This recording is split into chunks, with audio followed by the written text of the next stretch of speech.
Pemirsa, 1 Mei kemarin diperingati sebagai Hari Buruh Internasional. Di tengah situasi ekonomi global yang penuh dengan ketidakpastian, berbagai tantangan terhadap ketenagakerjaan dalam negeri pun mengemuka. Lantas bagaimana pemerintah memastikan mereka yang baru lulus bisa masuk ke dunia kerja, yang sudah bekerja juga mendapatkan pengupahan layak, serta yang terdampak bisa mendapatkan hak-haknya secara utuh, termasuk untuk kembali bekerja. Kami ajak Anda untuk membahas isu terkini seputar ketenagakerjaan sambil ngobrol santai langsung bersama Menteri Ketenagakerjaan Yasirli dalam segmen Santap Siang.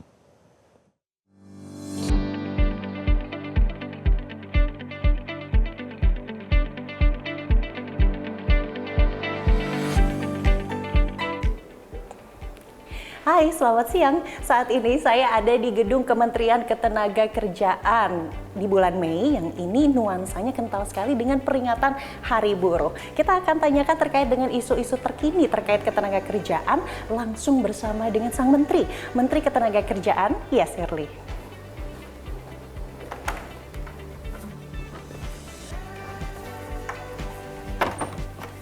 Halo Prof.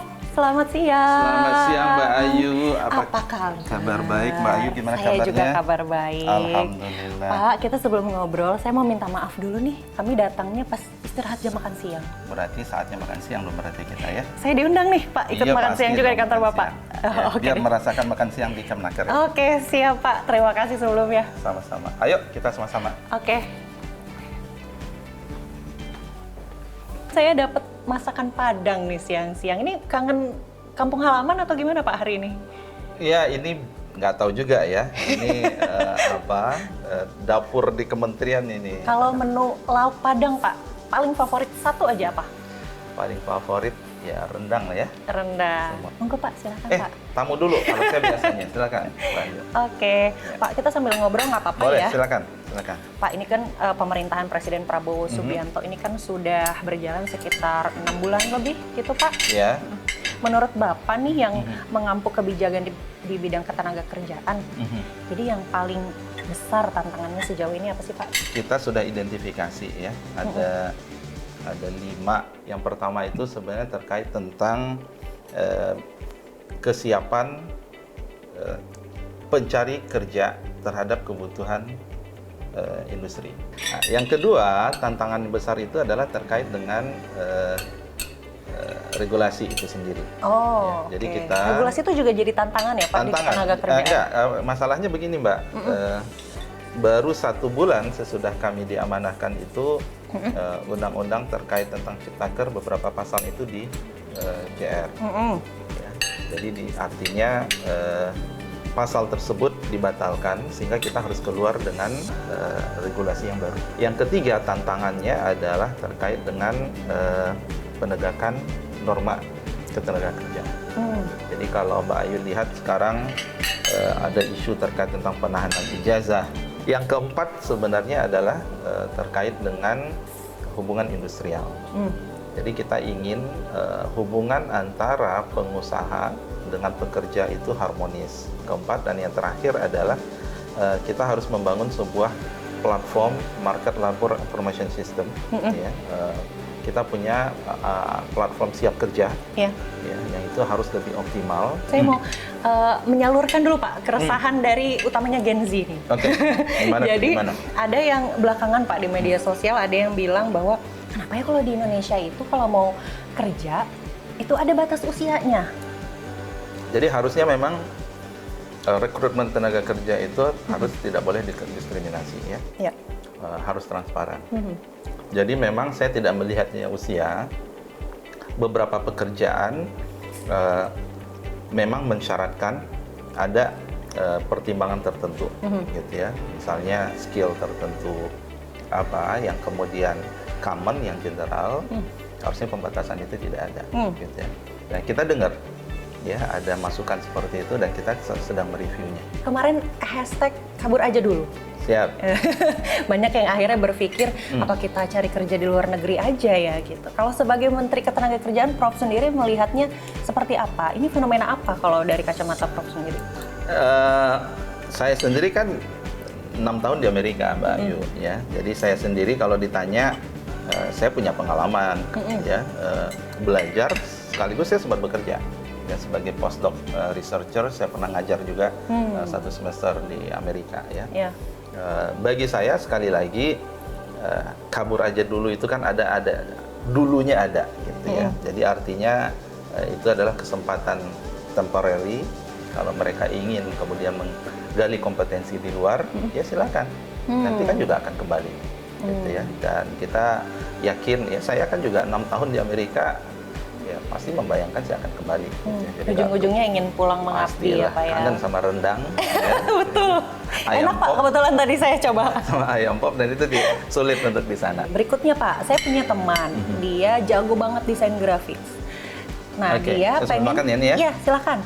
Nah, dia mau mengambil jurusan desain grafis, tapi takut Pak, ke depannya dengan deepfake, AI, dan lain-lain, mereka akan tergantikan. Di forum Menaker Bricks, Bapak menyampaikan akan melakukan pendekatan berbasis masyarakat dalam adopsi AI di dunia ketenagakerjaan. Boleh disampaikan itu gimana Pak konsepnya? Oke, kita lihat ada ancaman AI, tapi kita juga harus lihat AI ini sebagai peluang untuk penciptaan lapangan kerja baru. AI ini harus kita lihat terkait tentang direction-nya harus kita yang menentukan. Jadi bukan kita yang kemudian diatur oleh AI, oleh teknologi, kita yang menentukan. Solusi AI di tempat kerja ini harus memperhatikan ada beberapa kata kunci. Yang pertama itu no one left behind. Dia harus inklusi. Yang kedua terkait tentang jaminan sosialnya juga. Yang ketiga itu dialog sosial. Ya, jadi solusi-solusi AI di perusahaan seperti apa itu kita tetap mendorong bahwa itu harus melalui suatu proses dialog sosial, gitu ya, sehingga di situ terlibat pekerja, pengusaha. Dengar-dengar belakangan Bapak lagi menggodok soal pembentukan Satgas PHK. Ya. Nah, itu progresnya sudah sejauh apa? Jadi pembentukan Satgas ini kan merespons ya instruksi dari Pak Presiden. Ya, itu di acara Sarasehan Ekonomi, Pak Presiden meminta Menko, kemudian Menaker melibatkan teman-teman dari serikat pekerja dan pengusaha, gitu ya. Nah, prosesnya berjalan, ya, tapi terakhir ini kan belum final ya.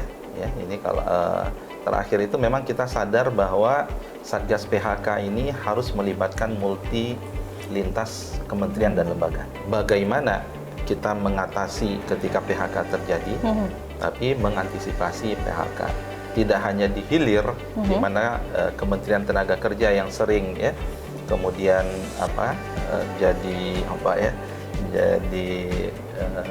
sasarannya, tapi kemudian ini juga harus kita mitigasi dari hulu. Apakah ini juga kemudian respon Pak terhadap banyaknya pemutusan hubungan kerja belakangan ini? Sebenarnya awal Januari itu kita bicara antisipasi akibat ketidakpastian tahun 2025 berdasarkan prediksi dari banyak para ahli. Kemudian habis itu gitu ya, kita tunggu, kemudian triggernya sebenarnya adalah perang tarif. Gitu ya, ada ancaman kalau memang tarifnya sekian kali naik, kemudian industri padat karya kita yang dominan sekarang banyak ekspor ke Amerika, kemungkinan besar akan kehilangan pasar, ada dampak dan seterusnya. Jadi bukan reaksi sebenarnya. Ya, kita alhamdulillah salah satu inisiatif dari Pak Presiden dalam kabinet beliau sekarang itu adalah PP nomor 6 tahun 2025 tentang jaminan kehilangan pekerjaan. Mungkin Mbak Ayu udah pernah dengarnya. Ada 3 komponen penting sebenarnya di PP 6 2025 tentang JKP ini. Yang pertama itu adalah mereka itu akan dapat kompensasi ya 60% gaji selama 6 bulan. Gitu ya. Sebelumnya itu tidak sampai segitu. Dan kemudian mereka akan dimudahkan akses untuk mendapatkan pelatihan dan penyuluhan karir, dan kemudian mendapatkan training, gitu ya, melalui fasilitas yang kita miliki. Jadi kita sudah antisipatif nih sebenarnya, gitu ya. Jadi bukan reaktif. Karena saya sebutkan pemutusan hubungan kerja yang terjadi di teman-teman Sritex, lalu kemudian di Sanken, Yamaha, itu beberapa yang kemudian muncul ke media dan akhirnya tersorot gitu. Nah, kalau ngomongin soal jaminan itu Pak, setelah mereka tidak mendapatkan pekerjaan kembali. Bagaimana itu direalisasikan Pak? Karena misalnya untuk Sritek sendiri kan beberapa hak mereka masih menunggu, kadangnya ada yang harus menunggu lelang barang terlebih dulu. Ketika seseorang itu di PHK, maka kemudian ada beberapa yang akan dia peroleh. Ya, yang pertama itu JHT. JHT ini adalah jaminan hari tua. Ya, kemudian ada JKP, jaminan kehilangan pekerjaan. Kemudian ada uang pesangon, gitu ya. Masuk juga mungkin kalau kemarin ada THR ya, kemudian kalau dia di PHK-nya mendekat kepada hari raya. Kalau JKP dan JHT ini udah jelas, gitu ya. Itu kita punya BPJS Kesehatan, BPJS Ketenagakerjaan, maka ini otomatis harusnya aman. Ya, Pak. Dan kemarin kita selesaikan semua. Cepat itu. 10.000 kita buat posko pelayanan sekian banyak dan alhamdulillah seminggu selesai. Yeah. Nah, kalau kemudian PHK-nya karena pilot memang agak kompleks, Mbak. Ya, nanti terkendala itu terkait dengan pesangon sebenarnya. Jadi pesangon itu baru bisa diberikan ya ketika ada proses pilotnya itu ya, penghitungan aset, kemudian pelelangan aset dan seterusnya.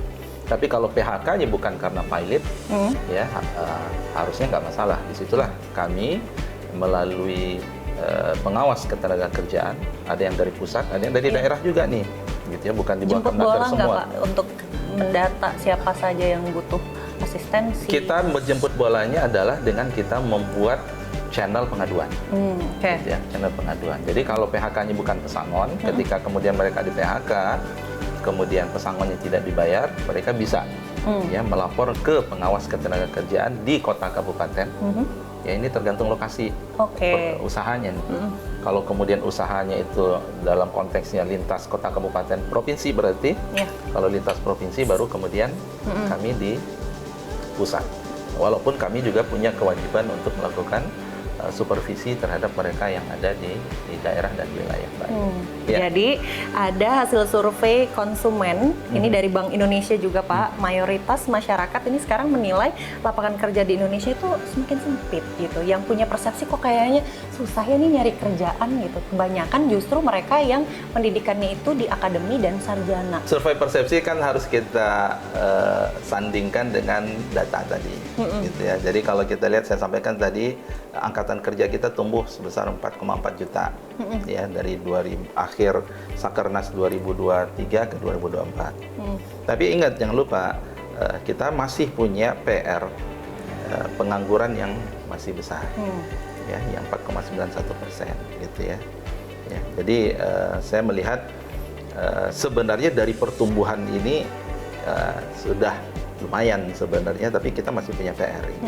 Nah, inilah yang sekarang sedang ya Pak Presiden, ada nggak program yang kemudian tadi ya bagaimana makan bergizi gratis itu nendang kepada penciptaan lapangan kerja, swasembada penciptaan lapangan kerja. Oke, terima kasih banyak saran-sarannya, informasinya, dan jamuannya untuk siang ini. Belum selesai loh, Menteri. Iya, habis ini kita lanjutin Pak, saya mau closing dulu ya Pak. Pemirsa, demikian Santap Siang kita edisi kali ini. Saya Yunia Harusari dan juru kamera Dirhamsyah Maulana. Terima kasih, sampai jumpa. Jelajahi cara baru mendapatkan informasi. Download Metro TV Extend sekarang.